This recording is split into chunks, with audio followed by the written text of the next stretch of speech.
IPL 2026-এ সব থেকে mega player কারা হতে চলেছে, বিশেষ করে ওভারসিজ প্লেয়ার। কারণ আমরা দেখেছি কিছু কিছু টিমের ভাই মিডল অর্ডার প্রয়োজন, কিছু কিছু টিমের আবার ওপেনারও প্রয়োজন, উইকেট কিপারও প্রয়োজন, আবার সাথে কিছু টিমের ভাই ভালো বোলারের প্রয়োজন। তো সেখান থেকে কোন দল কোন প্লেয়ারে পিছিয়ে যাবে, আমরা বেস্ট 10টা প্লেয়ারের নাম নিয়ে এসেছি এবং তোমরা অবশ্যই কমেন্টে বলে দেবে যে কোন প্লেয়ারটা কোন দলে যাচ্ছে এবং কি রেট পেতে পারে, সেটা অবশ্যই বলে দেবে, ঠিক আছে?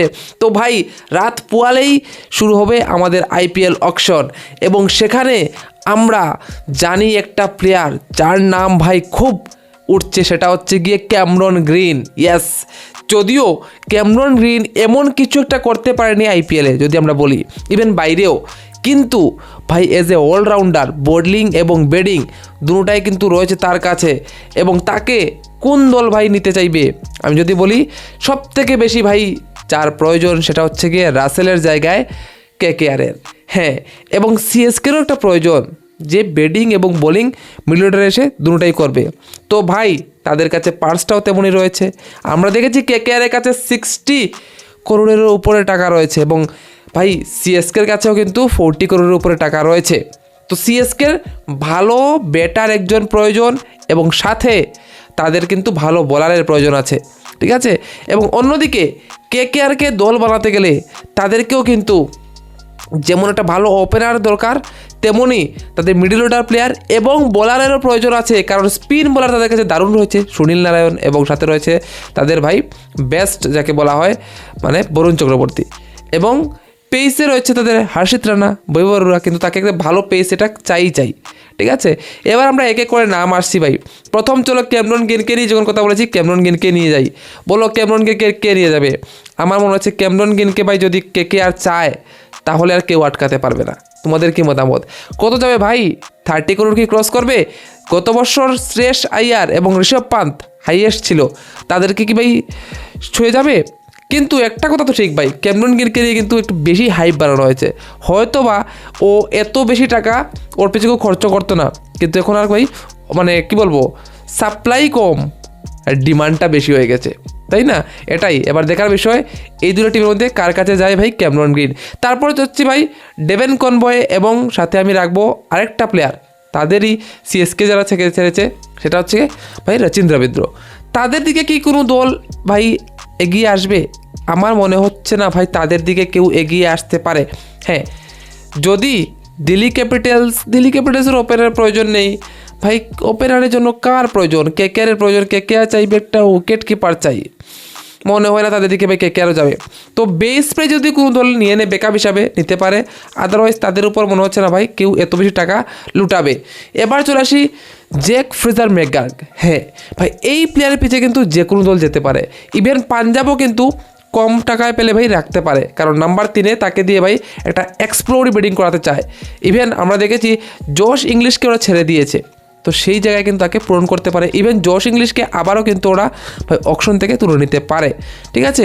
তো দেখার বিষয় কার দিকে যায়। ইভেন আমরা যদি বলি গুজরাট বা অন্য দলও কিন্তু তাকে ভাই নেওয়ার জন্য চেষ্টা করবে, যদিও মুম্বাই চাইলেও পারবে না, কারণ মুম্বাইয়ের কাছে ভাই পার্স মাত্র 2 কোটি টাকা, অর্থাৎ মুম্বাইয়ের কাছে সব থেকে কম পার্স রয়েছে এবং তাদের টিমটাও প্রায় সেটিং রয়েছে, তাই ওরা তো টেনশন নেই ভাই, ঠিক আছে? ওদের কাছে টিম রয়েছে। যাই হোক, তারপর যদি আমরা দেখি, তারপর আমরা যদি একটা প্লেয়ার দেখি, সেটা হচ্ছে কি জনি বেস্টো। ইয়েস, গত বছর মুম্বাইয়ের হয়ে 2-1টা ম্যাচ খেলেছিল এবং সেখানে কিন্তু সে তার তাণ্ডব লীলা দেখিয়েছে। কেকেআর সব থেকে বেশি ইন্টারেস্টেড থাকবে ভাই আমার মনে হচ্ছে জনি বেস্টোর দিকে। এক তো উইকেট কিপার এবং দ্বিতীয়ত ভাই সে ওপেনার, এবং উইকেট কিপিং প্লাস ওপেনিং দুটোটা করবে এবং কেকেআর বলবে যে ভাই ও তাবড়তোড় খেলে, ঠিক আছে? তো হয়তো বা কেকেআরের কাছে কিন্তু যাওয়ার সম্ভাবনা, সুবর্ণ সুযোগ রয়েছে ভাই জনি বেস্টোর, ঠিক আছে?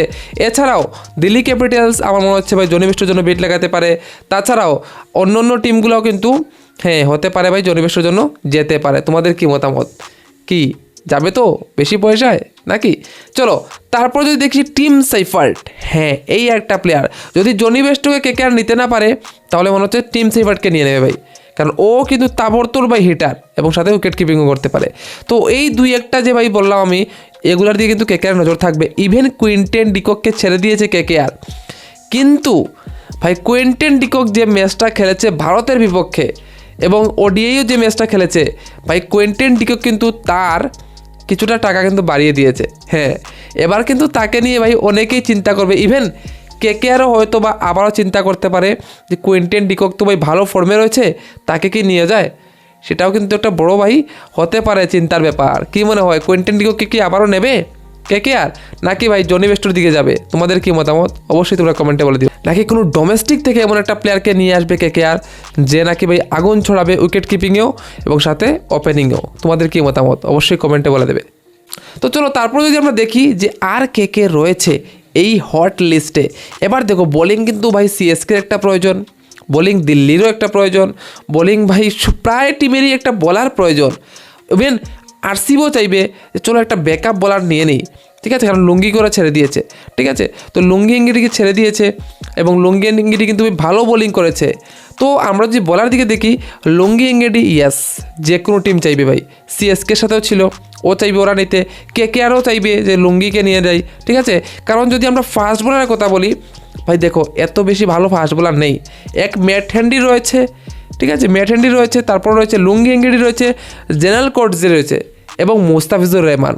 এই চারটা ফাস্ট বোলার তো ভাই কেউ না কেউ তো নেওয়ার জন্য চেষ্টা করবে এবং ভালো টাকা কিন্তু ওরা পাবে আমার যেটা মনে হচ্ছে। বিশেষ করে জেনারেল কোটজে হোক অথবা আমার মনে হচ্ছে ভাই লুঙ্গি ইঙ্গিটি, ওরা কিন্তু ভালো টাকা পাবে এবং মুস্তাফিজুরকে ভুললে চলবে না ভাই, কাটার মাস্টার, এবং গত বছর কিন্তু দিল্লির হয়ে ভালো করেছে। তো দিল্লিও চাইবে যে ভাই মুস্তাফিজুরকে আবার নেওয়া যায় কিনা। তো দিল্লি হোক অথবা ভাই সিএসকে হোক অথবা কেকেআর, তো আমার মনে হচ্ছে মুস্তাফিজের জন্য বেশি যাবে সিএসকে, কারণ ওদের কাছে কিন্তু পার্সও রয়েছে এবং ওরা চাইবে একটা ভালো ভাই বলার ওরা চাই, ঠিক আছে। তো সেজন্য আমার মনে হচ্ছে ভাই ভাই চেন্নাইয়ের দিকেই একটু পাল্লাটা ভারী মুস্তাফিজুরের, এবং ম্যাট হ্যান্ডির দিকে আমি বলছি পাল্লাটা ভারী কার জানো, ম্যাট হ্যান্ডি অথবা জেনারেল কোটজে, এই দুইটা প্লেয়ারের মধ্যে একটা প্লেয়ার ভাই কেকেআর নিতে পারে।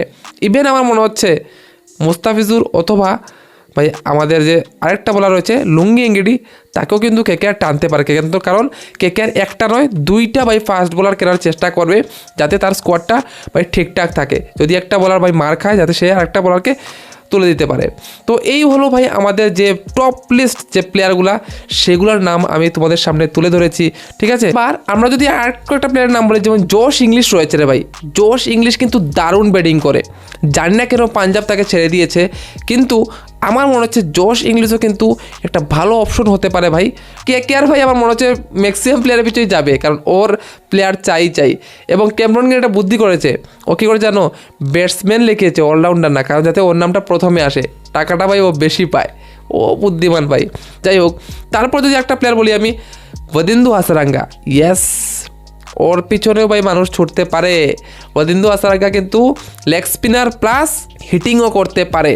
তো লেগ স্পিনার তো যে কোনোটা দল চায় এবং ও একটা স্পেশালিস্ট লেগ স্পিনার, অবশ্যই তাকে 6-7-8 কোটি তো ভাই ও পাবেই পাবে, যে দলই তাকে নেওক। এবং সিএসকেও চাইবে যে ভাই হাসারাঙ্গাকে নিয়ে নিই, কিন্তু ওদের কাছে নূর রয়েছে, এতগুলো প্লেয়ারকে খেলাতে পারবে, তারপরও চাইবে যে ভাই হাসারাঙ্গাকে নিই, কারণ রবীন্দ্র জাদেজা চলে গিয়েছে, ঠিক আছে। তো ভাই চাইবে যে অশ্বিনও নেই, রবীন্দ্র জাদেজা নেই, তো হাসারাঙ্গাকে নেওয়ার জন্য ওরা চেষ্টা করবে, কারণ ব্যাটিং বোলিং দুটোটাই ওদেরকে প্রোভাইড করতে পারে, ঠিক আছে। ইভেন আমরা যদি দেখি হাসারাঙ্গার সাথে সাথে আরেকটা ভাই বলা রয়েছে শ্রীলঙ্কা, সেটা হচ্ছে কি মাথিসা পাতিরানা, ভাই সিএসকেরই প্লেয়ার, ছেড়ে দিয়েছে, হয়তো এবার কম টাকায় ওরা ভাববে যে ভাই ওকে নিয়ে যাই। তো এই যে কিছু প্লেয়ার বললাম আমি, ওরা কিন্তু ভাই কালকে হাই প্রাইস চলতে বসেছে, ঠিক আছে। তারপর আসবে আমাদের ডোমেস্টিক প্লেয়ার, যেমন ভেঙ্কটেশ আইয়ার, ও যদিও গত বছর অনেক টাকা পেয়েছে, এবার এত টাকা পাবে না। পৃথ্বী শাহ, ওর দিকে নজর থাকবে যে ওকে কি কোনো টিম ভাই পিক করে নাকি। তারপর নজর থাকবে আমাদের আরেকটা বড় প্লেয়ার, সেটা হচ্ছে গিয়ে ভাই সরফরাজ খান, ইয়েস সরফরাজ খান ভাই দারুণ করেছে, ওর দিকেও কি নজর দেবে সেটাও দেখার বিষয়। এবং অনেকগুলা আরও ডোমেস্টিক প্লেয়ার রয়েছে, মনীষ শঙ্কর, মুরা সিং থেকে ধরে আরও অনেকগুলা ভাই, ঠিক আছে, কার্তিক শর্মা, তো ভালো ভালো প্লেয়ার কিন্তু রয়েছে ডোমেস্টিকেও, ওদের দিকেও কিন্তু নজর থাকবে। কিন্তু বিগ বিগ বিগ ভাই পিকগুলা হবে আমি যে প্রথম নামগুলা বললাম, বিশেষ করে 4-5টা বলার দিকে তো ভাই সব টিম যাবে, কারণ সবাই বলার চাই, ভালো ফিনিশার বলার চাই। ম্যাচ জিততে গেলে, টুর্নামেন্ট জিততে লাগলে ভাই বলারের প্রয়োজন, এবং সেই জায়গায় দাঁড়িয়ে জেনারেল কোটজি হোক, লুঙ্গি ইঙ্গিটি হোক, মাথিসা পাতিরানা, মুস্তাফিজুর রহমান এবং বাংলাদেশের বেশ কিছু বলার কিন্তু নাম লিখিয়েছে।